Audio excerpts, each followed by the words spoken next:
Friends, শুরু করছি কথাস রান্নাঘর অ্যান্ড ডেইলি লাইফ। তো আজও আমি নতুন একটি রেসিপি নিয়ে তোমাদের সামনে উপস্থিত হয়েছি। তো আজকে মা তোমাদের সামনে কচুর লতি কিভাবে রান্না করে সেই রেসিপিটি তোমাদের সঙ্গে শেয়ার করবে। তো চলো তোমরা দেখো প্রথম থেকেই কি করে কচুর লতি বানানোর জন্য কিভাবে কি প্রস্তুতি নিতে হয়। এইভাবে কচুর লতিগুলোর ছালগুলো ছাড়াতে হয়। এই আমি ছাড়িয়ে রেখেছি, যেখানে ছোকলাগুলো আছে পিঠের ছোকলাগুলো এইভাবে ছাড়িয়ে পিস পিস করে কেটে তার মধ্যে আমি পেঁয়াজ রসুন ফোড়ন দেবো, 5 ফোড়ন দেবো। ফোড়ন দিয়ে কচুর লতিগুলি সাতলিয়ে তার মধ্যে সর্ষে বাটা দেবো, তেঁতুল দেবো যদি গলায় ধরে, ওই জন্য তেঁতুল দিয়ে করলে আরো সুস্বাদুও হয়, গলায়ও ধরে না। এইভাবে করব, আর এইভাবে পিস পিস করবো। এগুলি ছাল ছাড়িয়ে এইভাবে পিস পিস করব। তারপরে এবার জলে সেদ্ধ করব যাতে গলায় না ধরে। এইভাবে পিস করে রাখবো। ছাল ছাড়িয়ে পিস করে আমি কেটে রেখেছিলাম, সেটা আবার নুন জলে আমি এখন সেদ্ধ বসিয়ে দিয়েছি। সেদ্ধ হয়ে গেছে, এখন আমি নামাবো। সেদ্ধ হয়ে গেছে, ফুটেছে। অনেকটা সেদ্ধ করতে হবে, কেননা যেহেতু কচুরলতি গলায় ধরতেই পারে, সেই জন্য আমি অনেকটা নুন জলে সেদ্ধ করে নিলাম। এবার দেখো এখানে আমি কি করব, লঙ্কা ফোড়ন দেবো, সর্ষে ফোড়ন দেবো, লাল করে ভাজবো লাল লঙ্কাটা।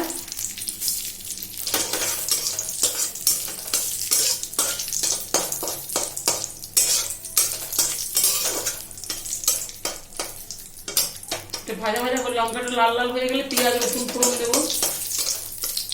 লাল মতো হয়ে গেছে প্রায়, এবার আমি পেঁয়াজ রসুন ফোড়ন দেবো।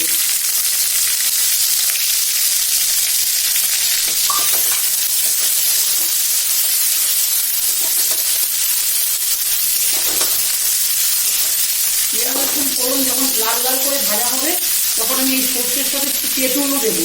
কেন সর্ষের সাথে তেঁতুল এই কারণেই দেবো, এমনি টেস্টও হয় তেঁতুল দিলে, প্লাস তেঁতুল দিলাম যদি গলার ফলে। তারপরে এই সেদ্ধ করা কচুর লতিগুলো আমি মশলাটা কষিয়ে ওর মধ্যে আমি দেবো।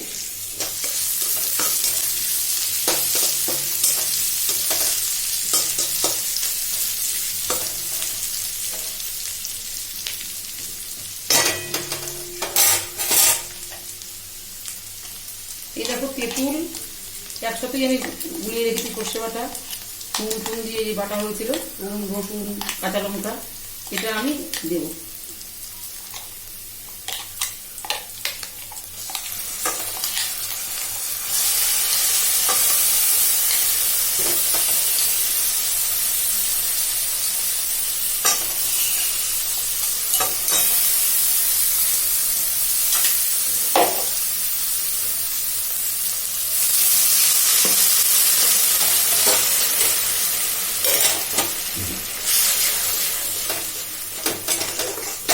এর মধ্যেও নুন দেবো, নুন দিয়ে যদিও সেদ্ধ করা আছে, কিন্তু অল্প করে নুন দেবো। নুন, হলুদ এবং লঙ্কার গুঁড়ো।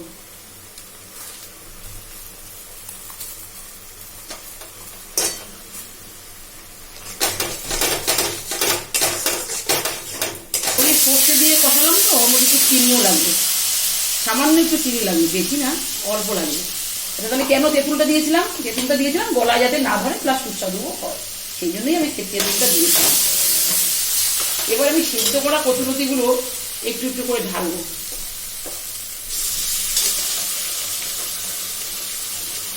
এই যে সেদ্ধ করা কচুরলতিগুলো আমি সর্ষে বাটা তেঁতুল দিয়ে কষাচ্ছি, এগুলো আমি আর ঢাকা দিলাম না। কেন, যেহেতু এই কচুরলতিতে আমার আগে নুন জলে সেদ্ধ করা আছে, ঢাকা দিলে গলে যাবে, ওই জন্য আমি এখন আর এটা আমি ঢাকা দেবো না। সর্ষে বাটার তরকারিতে সর্ষের তেল দিতে হয়, তাই আমি নামানোর আগে সর্ষের তেল দিয়ে নামানো।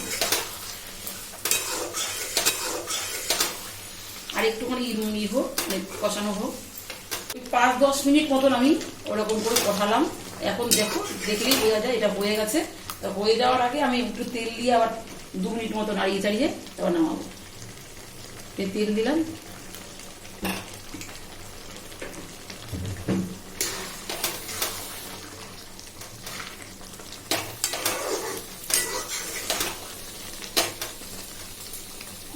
মতো ফুটুক, এগুলো সেদ্ধও হয়ে গেছে, কচুরলতি আমার রান্নাও শেষ হয়ে গেছে। ফ্রেন্ডস, আমাদের কচুরলতি পুরোপুরি তৈরি হয়ে গেছে। তো আমরা বাটির মধ্যে গরম গরম সার্ভও করে নিয়েছি। কচুরলতি ভাতের সাথে খেতে দারুণ লাগে।